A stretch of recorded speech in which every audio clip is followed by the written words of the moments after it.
غیر قانونی طور بھارت کے زیر قبضہ جموں کشمیر میں مودی کی فسطائی حکومت معمول کی زندگی کا ایک جھوٹا تعصب دینے کی کوشش کر رہی ہے۔ بی جے پی کے برسر اقتدار آنے کے بعد سے مقبوضہ جموں کشمیر پر جھوٹے بیانیے کو فروغ دینے کے لیے سچائی اور حقائق کو توڑ مروڑ کر بھرپور انداز میں پیش کیا جا رہا ہے۔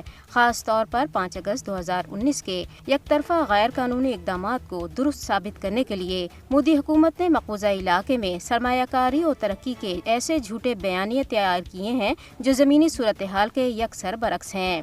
مقبوضہ جموں کشمیر میں معمول کی زندگی کے بھارتی دعوے ایک ظالمانہ مذاق کے سوا کچھ نہیں، کیونکہ یہ دعوے روزانہ کی بنیاد پر خون ریزی اور گرفتاریوں سے بے نقاب ہو رہی ہیں۔ بھارتی فوجیوں نے مقبوضہ علاقے کو کھلی جیل میں تبدیل کر دیا ہے، جہاں بنیادی انسانی حقوق کی خلاف ورزیاں معمول ہیں۔ بھارت نے کشمیریوں سے جینے کے حق سمیت ہر حق چھین لیا ہے۔ مقبوضہ جموں کشمیر کی حقیقی صورتحال کے بارے میں دنیا کو دھوکہ دینے کے لیے جھوٹ کو اپنی ریاستی پالیسی کے طور پر استعمال کرنے کی بھارت کی ایک طویل تاریخ ہے۔ کشمیریوں کی بات بھی سنی جانی چاہیے اور انہیں اپنے مستقبل کا فیصلہ کرنے کا موقع دیا جانا چاہیے۔ مقبوضہ کشمیر میں بھارتی پولیس نے ضلع کپواڑہ کے علاقے کرال پورہ سے 5 بے گناہ کشمیری نوجوانوں کو مجاہدین کا ساتھی قرار دے کر گرفتار کر لیا۔ کل جماعتی حریت کانفرنس آزاد جموں کشمیر شاخ نے مقبوضہ کشمیر میں جماعت اسلامی اور آزادی پسند رہنماؤں کی جائیدادوں کو ضبط کرنے کی شدید مذمت کرتے ہوئے عالمی برادری پر زور دیا ہے کہ وہ سیاسی نظر بندوں کی رہائی اور مسئلہ کشمیر کے حل کے لیے اپنا کردار ادا کرے۔ پاکستان نے کہا ہے کہ بھارت اپنے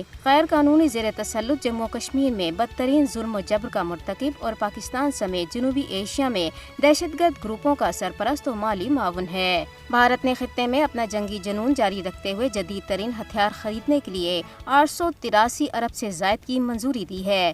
واضح رہے کہ بھارت جدید ہتھیار اور دیگر دفاعی ساز و سامان ایک ایسے وقت میں خرید رہا ہے جب چین اور بھارت کے درمیان لائن آف ایکچوئل کنٹرول پر کشیدگی جاری ہے۔